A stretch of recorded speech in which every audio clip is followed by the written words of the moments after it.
ಕರ್ನಾಟಕ ರಾಜಕಾರಣದಲ್ಲಿ ಈಗ ಮತ್ತೊಂದು ಮಹತ್ವದ ಘಟ್ಟ. ಆಡಳಿತ ಪಕ್ಷದಲ್ಲಿ ಬಣರಾಜಕೀಯ ಜೋರಾಗೆ ನಡೀತಾ ಇದೆ.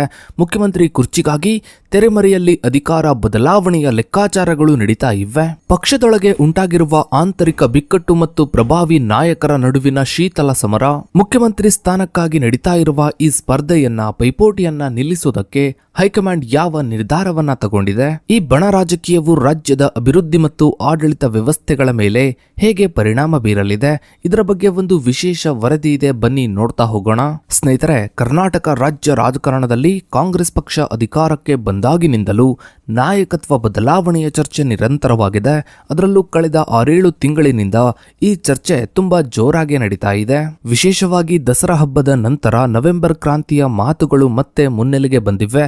ರಾಜ್ಯದಲ್ಲಿ ಆಡಳಿತದಲ್ಲಿರೋ ಕಾಂಗ್ರೆಸ್ ಪಕ್ಷದೊಳಗೆ ಮುಖ್ಯಮಂತ್ರಿ ಸಿದ್ದರಾಮಯ್ಯ ಮತ್ತು ಉಪಮುಖ್ಯಮಂತ್ರಿ ಡಿ.ಕೆ. ಶಿವಕುಮಾರ್ ಅವರ ನೇತೃತ್ವದಲ್ಲಿ 2 ಪ್ರಮುಖ ಬಣಗಳು ಸ್ಪಷ್ಟವಾಗಿ ವಿಭಜನೆಯಾಗಿ ಗೌಪ್ಯ ಮತ್ತು ಬಹಿರಂಗ ಹೋರಾಟದಲ್ಲಿ ತೊಡಗಿವೆ. ಈ ಜಟಾಪಟಿಯು ಪಕ್ಷದ ಉನ್ನತ ನಾಯಕತ್ವ ಅಂದ್ರೆ ಹೈಕಮಾಂಡ್ ಕರ್ನಾಟಕದಲ್ಲಿ ರಾಜಕೀಯ ಸ್ಥಿರತೆಯನ್ನ ಕಾಪಾಡಲು ಯಾವ ಕಾರ್ಯತಂತ್ರವನ್ನ ಅನುಸರಿಸುತ್ತೆ ಎಂಬುದರ ಮೇಲೆ ಪ್ರಮುಖವಾಗಿ ಅವಲಂಬಿತವಾಗಿದೆ. ಕರ್ನಾಟಕದಲ್ಲಿ ಸರ್ಕಾರ ರಚನೆಯಾದ ತಕ್ಷಣದಿಂದಲೇ ಸಿಎಂ ಕುರ್ಚಿಗಾಗಿ ಪೈಪೋಟಿ ಆರಂಭವಾಗಿತ್ತು.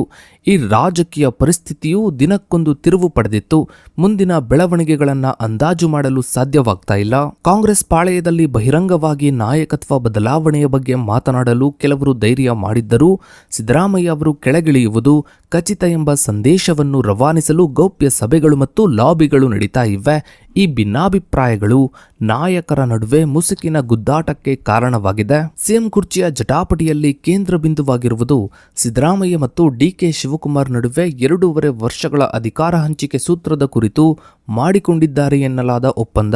ಡಿ.ಕೆ. ಶಿವಕುಮಾರ್ ಬಣವು ಕೊಟ್ಟ ಮಾತಿನಂತೆ ಮುಖ್ಯಮಂತ್ರಿಯ 2.5 ವರ್ಷದ ಅವಧಿ ಮುಗಿದಿದ್ದು ತಕ್ಷಣವೇ ಅಧಿಕಾರ ಹಂಚಿಕೆಯಾಗಬೇಕು ಎಂದು ಪಟ್ಟು ಹಿಡಿದಿದೆ. ಇವರು ಈ ಒಪ್ಪಂದದ ಅಸ್ತಿತ್ವದ ಬಗ್ಗೆ ದೃಢವಾಗಿ ವಾದಿಸ್ತಾ ಇದ್ದಾರೆ. ಆದರೆ ಸಿಎಂ ಸಿದ್ದರಾಮಯ್ಯನವರು ಈ ಒತ್ತಡಕ್ಕೆ ಮಣಿದಿಲ್ಲ.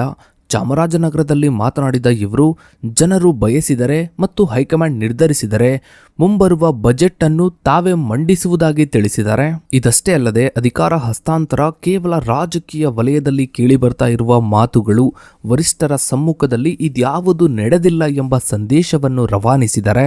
ಇವರು ಹೈಕಮಾಂಡ್ ನಿರ್ಧರಿಸಿದರೆ 5 ವರ್ಷಗಳ ಕಾಲ ನಾನೇ ಸಿಎಂ ಆಗಿ ಮುಖ್ಯಮಂತ್ರಿಯಾಗಿ ಮುಂದುವರಿತೇನೆ ಎಂದು ಸ್ಪಷ್ಟವಾಗಿ ಹೇಳಿದ್ದಾರೆ. ಇನ್ನು ಮತ್ತೊಂದು ಕಡೆ ಮುಖ್ಯಮಂತ್ರಿ ಸ್ಥಾನದ ಆಕಾಂಕ್ಷಿಗಳಲ್ಲಿ ಒಬ್ಬರಾದ ಗೃಹ ಸಚಿವ ಜಿ. ಪರಮೇಶ್ವರ್ ಅವರು ಅಧಿಕಾರ ಹಂಚಿಕೆ ಸೂತ್ರದ ಬಗ್ಗೆ ಬಹಿರಂಗವಾಗಿಯೇ ಅಸಮಾಧಾನವನ್ನ ವ್ಯಕ್ತಪಡಿಸಿದ್ದಾರೆ.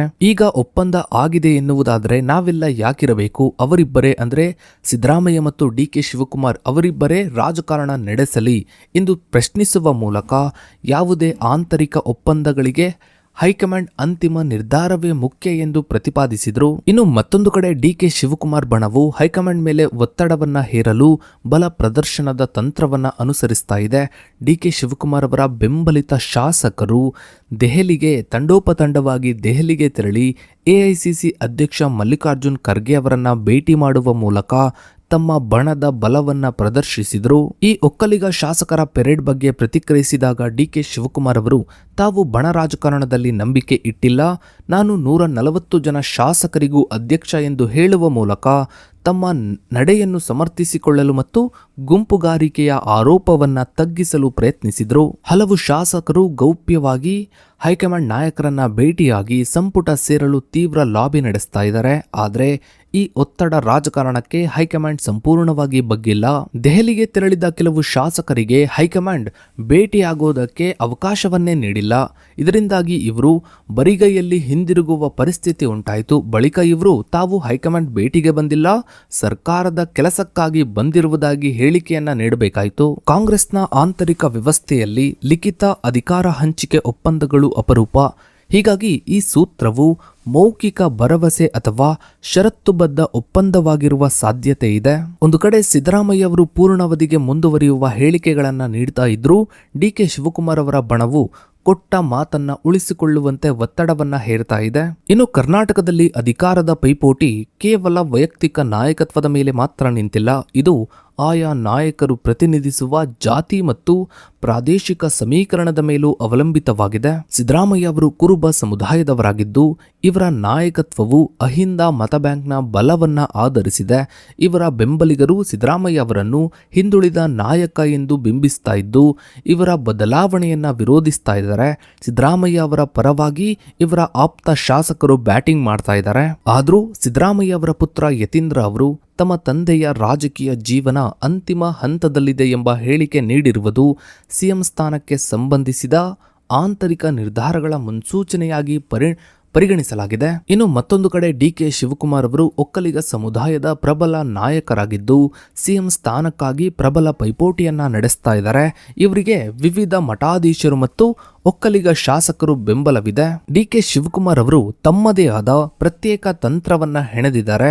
ಇತ್ತೀಚೆಗೆ ಇವರು ಗೃಹ ಸಚಿವ ಜಿ ಪರಮೇಶ್ವರ್ ಅವರನ್ನು ಭೇಟಿ ಮಾಡಿ ಸಿಎಂ ಸ್ಥಾನದ ಬಗ್ಗೆ ಚರ್ಚಿಸಿದ್ರು. ಈ ಸಭೆಯಲ್ಲಿ ನಾವು ಮೂಲ ಕಾಂಗ್ರೆಸ್ಸಿಗರು ಆದ ಕಾರಣ ಸಿಎಂ ನಾನಾಗಬೇಕು ಅಥವಾ ನೀವಾಗಬೇಕು ಎಂದು ಹೇಳುವ ಮೂಲಕ ಸಿದ್ದರಾಮಯ್ಯ ಮತ್ತು ಸತೀಶ್ ಜಾರಕಿಹೊಳಿ ಅವರನ್ನು ರಾಜಕೀಯವಾಗಿ ಅಂಚಿಗೆ ತಳ್ಳಲು ಪ್ರಯತ್ನಿಸಿದ್ದಾರೆ.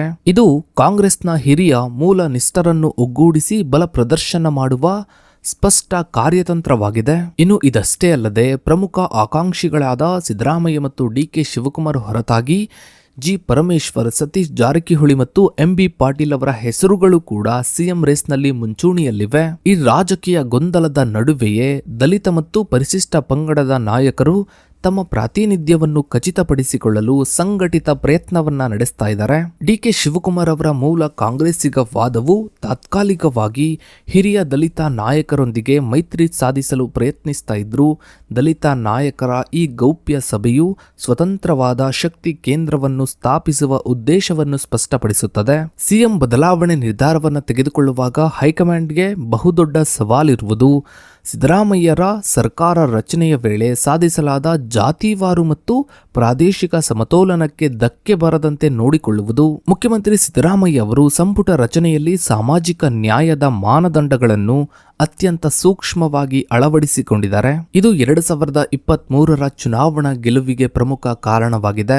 ದಲಿತ ಸಮುದಾಯಕ್ಕೆ ಒಟ್ಟು 9 ಸಚಿವ ಸ್ಥಾನಗಳನ್ನು ನೀಡಲಾಗಿದ್ದು ಪರಿಶಿಷ್ಟ ಜಾತಿಯ ಎಡಗೈ ಮತ್ತು ಬಲಗೈ ಸಮುದಾಯಗಳ ನಡುವೆ ಸರಿದೂಗಿಸುವಿಕೆಯನ್ನ ನಡೆಸಲಾಗಿದೆ. ಇದಲ್ಲದೆ ಲಿಂಗಾಯತ ಸಮುದಾಯಕ್ಕೆ 7 ಸ್ಥಾನಗಳನ್ನು ನೀಡಿ ಬಹುತೇಕ ಎಲ್ಲ ಪ್ರಮುಖ ಒಳಪಂಗಡಗಳಾದ ಬಣಜಿಗ, ಪಂಚಮಸಾಲಿ ಹಾಗೆ ಸಾದರ ಲಿಂಗಾಯತ, ರೆಡ್ಡಿ ಲಿಂಗಾಯಿತರು ಎಲ್ಲರನ್ನ ಪರಿಗಣಿಸಲಾಗಿದೆ. ಒಕ್ಕಲಿಗ ಸಮುದಾಯಕ್ಕೆ 4 ಪ್ರಾತಿನಿಧ್ಯವನ್ನ ನೀಡಲಾಗಿದ್ದು ಇದರಲ್ಲಿ ಉಪಮುಖ್ಯಮಂತ್ರಿ ಡಿಕೆ ಶಿವಕುಮಾರ್ ಅವರು ಕೂಡ ಸೇರಿದ್ದಾರೆ.